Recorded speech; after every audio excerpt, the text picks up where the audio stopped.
Howdy, Connor the Contractor here, and our new Camp Richards project just got activated in FUDSChem. That means it's time for us to work on the eQAPP. So, I've already talked with everybody about stuff like what methods need to be run and project requirements, and I've got my notes here. As it turns out, you can create worksheets 12, 15, 18, 19, 34, 36, and 37 based on what you enter for your eQAPP. Since I have to create a UFP-QAPP anyway, I may as well save myself some work and use these worksheets for my hard copy. I'll go to Tools, Data eQAPP Setup. I need to make sure that I have the right project selected, of course. I don't really need to do much on the Project tab at the moment, so I'm going to jump over to the Pals tab. There's the latest EPA RSLs on the left. Just checking my notes here. It looks like the risk assessor wants this one and this one. I'll just add them with the right arrow.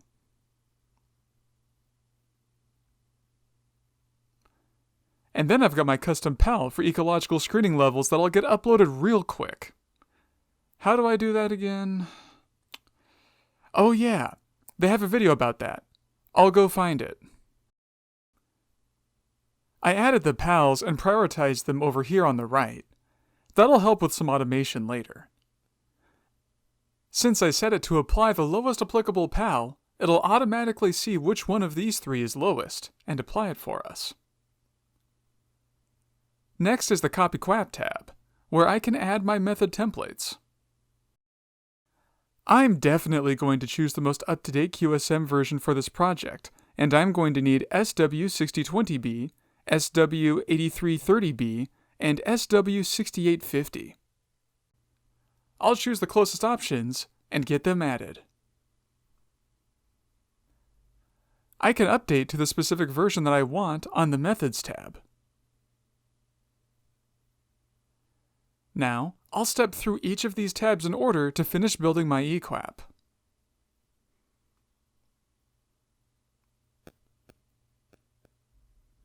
I'm here on the Matrix tab. I'm going to remove the soil matrices since I don't need those.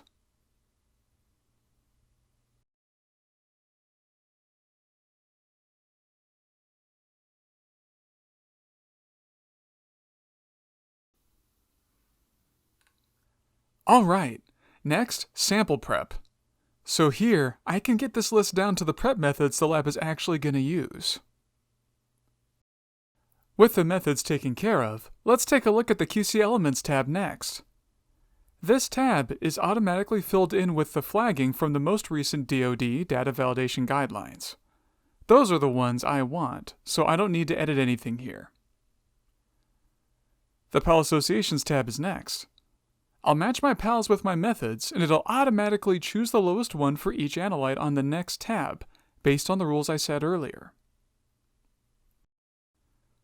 Cool, so let's check out the Analyte Limits tab. Let's see those metals first.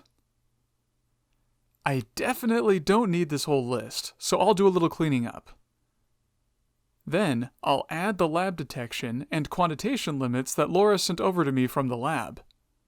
The easiest way to do that is using Excel, with the Export Analyte Limits option.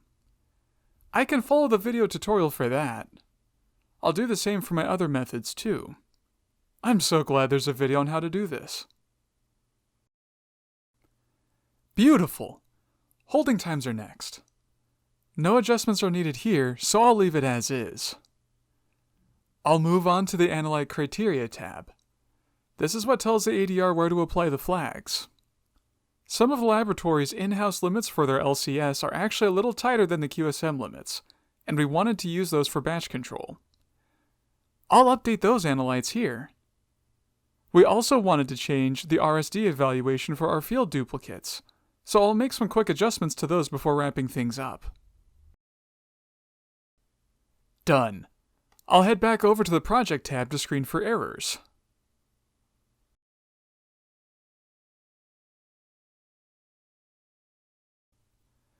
The QAPP screened with no errors and just a few warnings.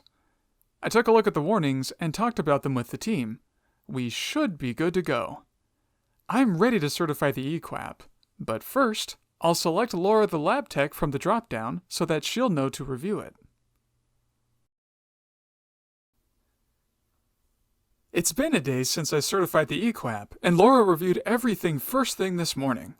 She confirmed the lab could meet all of our requirements, and she acknowledged the eQAPP, so I should be able to finish things up on my end. I'm going to go back to Tools, Data, eQAPP Setup, and the Submit for Approval option should be available. Yup, it is. Alright, now I'll select Carrie Chemist and submit it to her for approval. In the meantime, let's take a look at those worksheets.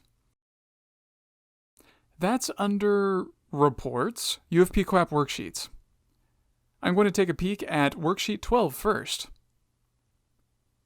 I'll get the dropdowns filled out and click View Report. Sweet. I'll save these as PDFs and add them to the official UFP-QAPP that we are submitting to the core for approval. If the core team has any edits they want me to make, I can update the eQAPP and then go ahead and re-export to PDF. I'll check back in once everything is approved. Carrie the core chemist here. The USACE team just approved the UFP-QAPP, so I need to make sure the eQAPP is consistent and get that approved as well. Since Connor used the worksheets generated from FUDSChem, I already know those match. But I'll take a look at reports, environmental setup reports, project setup combined, and do a quick check against the UFP-QAPP.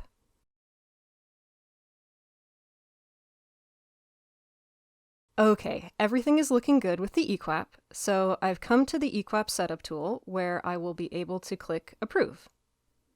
First, I'll make sure to choose Connor so he'll get a notification. Now I'll click Approve, and it's back to Connor.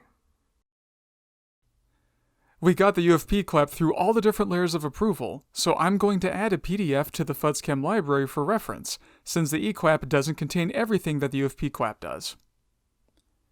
So that'll be under Tools, Library, File Submission.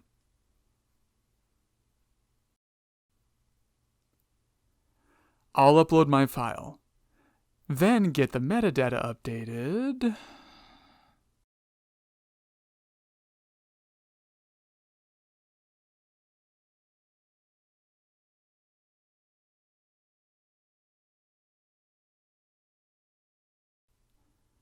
The date for this will be the date from the file, not today's date.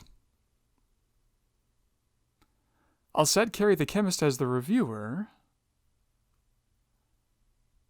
And then I'll save and certify it.